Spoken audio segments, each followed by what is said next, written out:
I have become the best known sport flooring contractor in the world, and I'm just getting started.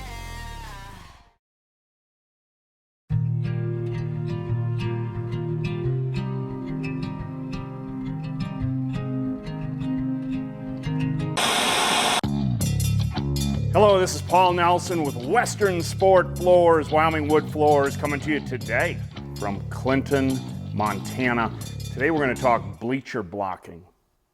I have diligently searched YouTube and the internet for information on bleacher blocking, and I think I can safely say this will be the definitive video on bleacher blocking, because I don't believe there's another one out there. At least if there is, it's escaped my attention.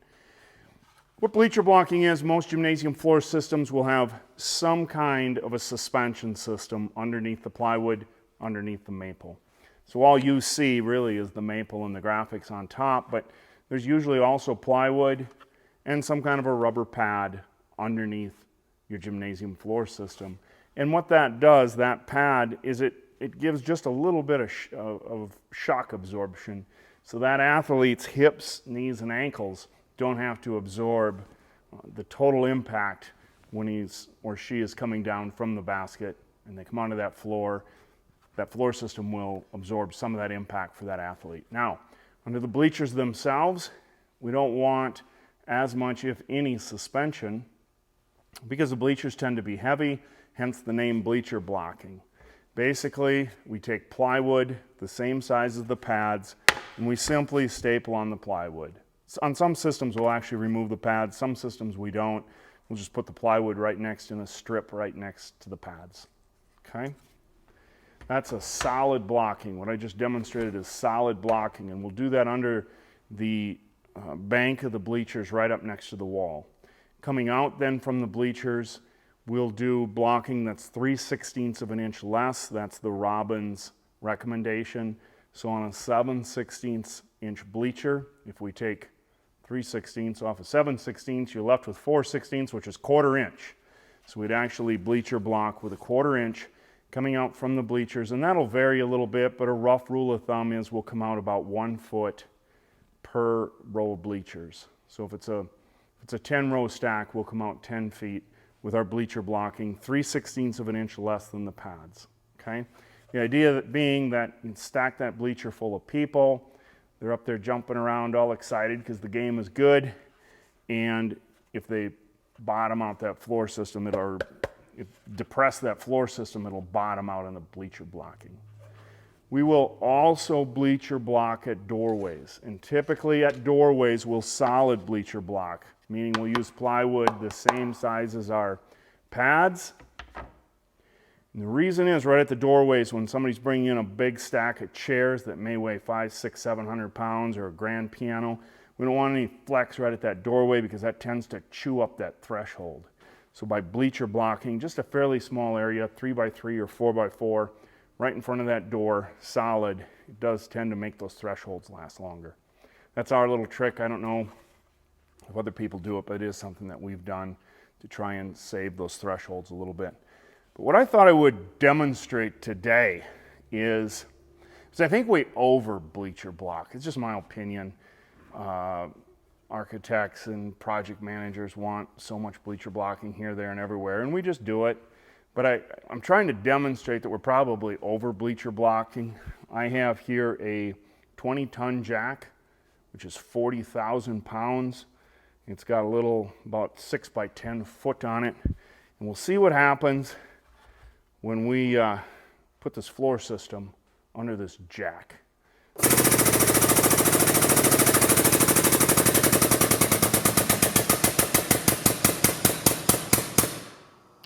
Okay, so what we demonstrated is that with a 20-ton jack, 40,000 pounds, we were able to depress those pads all the way flat, or almost all the way flat. It looks to me like there's less than 1/8 of an inch of gap, if even that. But it wasn't good for that floor system. We could hear it cracking and crunching, and it isn't going to be good for either the maple or the plywood to put that kind of force on it. But let's remember something. This is a 20-ton jack that's 40,000 pounds. A fully loaded semi is 80,000 pounds, but fully loaded semi has 18 wheels to distribute that weight to, so each wheel would equal like 4,444 pounds on a fully loaded semi. So this is like putting half a semi on one wheel and crunching it down on your floor system. This is pretty significant. Okay, so that first floor sample that we looked at was a Robbins Eclipse. They had a 7/16 inch pad, and you saw that with 20 tons worth of pressure, we were able to completely collapse that pad.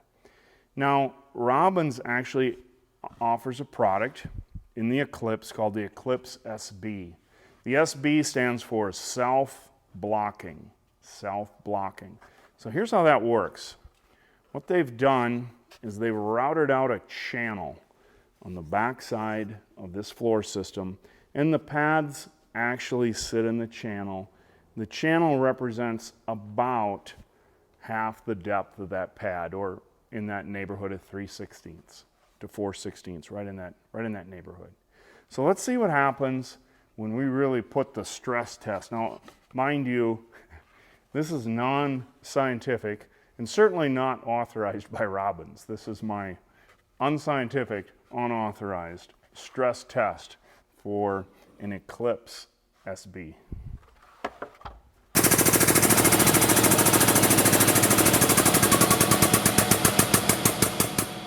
All right, well, this thing performed absolutely the way it was supposed to. These pads collapsed into the channel. The self-blocking portion bottomed out, and it did it exactly the way Robbins has advertised it to work. So that's fabulous. Now, here's the other side of the story.